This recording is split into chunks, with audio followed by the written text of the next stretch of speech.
Moving on, Andhra Pradesh high court ప్రధాన న్యాయమూర్తిగా justice Lisa Gill రానున్నారు.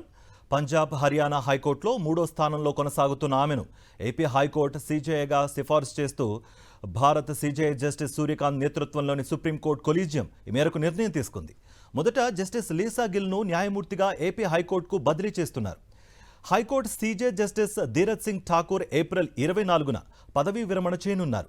ఆయన పదవీ విరమణ చేసిన వెంటనే జస్టిస్ లీసా గిల్ ప్రధాన న్యాయమూర్తిగా నియమితులవుతారు. ఆమె ఆంధ్రప్రదేశ్ హైకోర్టు తొలి మహిళా ప్రధాన న్యాయమూర్తి అవుతారు. సీజే జస్టిస్ ధీరజ్ సింగ్ ఠాకూర్ పదోన్నతిపై సుప్రీంకోర్టుకు వెళ్లే అవకాశం ఉందని కూడా న్యాయవర్గాల్లో చర్చ జరుగుతోంది. ఒకవేళ ఆయన సుప్రీంకోర్టు న్యాయమూర్తిగా వెళితే ఆ వెంటనే జస్టిస్ లీసా గిల్ హైకోర్టు సీజేగా నియమితులవుతారు.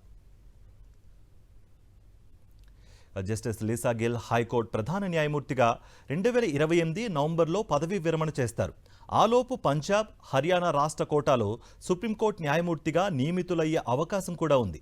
ప్రస్తుతం సుప్రీంకోర్టులో పంజాబ్, హర్యానా నుంచి ప్రధాన న్యాయమూర్తి జస్టిస్ సూర్యకాంత్తో సహా మొత్తం 3 న్యాయమూర్తులున్నారు. వీరిలో జస్టిస్ సూర్యకాంత్ 2027లో, జస్టిస్ రాజేష్ బిందాల్ ఈ ఏడాది ఏప్రిల్లో, జస్టిస్ అగస్టిన్ జార్జ్ మసీహ్ 2028 మార్చిలో పదవీ విరమణ చేస్తారు.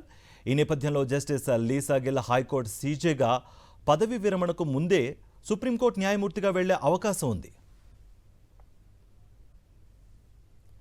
1966 నవంబర్ 15న జన్మించిన ఆమె చండీగఢ్లోని సెక్టర్ 9లో ఉన్న కార్మెల్ కాన్వెంట్ స్కూల్లో పాఠశాల విద్యను అభ్యసించారు. హ్యుమానిటీస్ విభాగంలో గ్రాడ్యుయేషన్ చేశారు. పంజాబ్ యూనివర్సిటీ నుంచి BA, LLB, LLM పూర్తి చేశారు.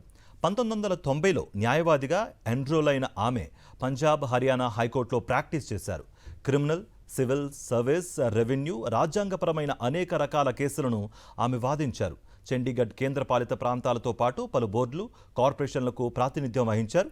2014 మార్చి 31న పంజాబ్, హర్యానా హైకోర్టు న్యాయమూర్తిగా నియమితులయ్యారు. ప్రస్తుతం ఆ హైకోర్టులోనే 3వ స్థానంలో కొనసాగుతున్నారు.